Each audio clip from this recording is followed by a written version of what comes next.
SIR আতঙ্ক।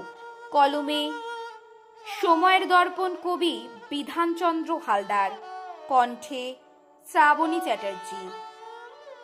চোখের জল টপ টপ টপ টপ শ্বাসরুদ্ধ হয়ে আসছে, মনে মনে দাবানল খাড়া ঝুলছে মাথার উপর। যে কোনো মুহূর্তেই আমাকে দেশ ছেড়ে চলে যেতে হবে। ক্ষতবিক্ষত সারা শরীর, ক্ষতবিক্ষত রবীন্দ্র স্বরলিপি, ক্ষতবিক্ষত নজরুল, ঝলসানো আকাশে ভয়ঙ্কর আতঙ্ক খাড়া ঝুলছে মাথার উপর। যে কোনো মুহূর্তেই আমাকে দেশ ছেড়ে চলে যেতে হবে। কার্তুজের গন্ধ, বারুদের গন্ধ, ভয়ঙ্কর শব্দের আতঙ্ক উঠছে বাতাসে বাতাসে। চোখের জল মুছিয়ে দেওয়ার কেউ নেই। যে যার ঘুমের মধ্যে ভবিষ্যতের স্বপ্ন বুনে চলেছে।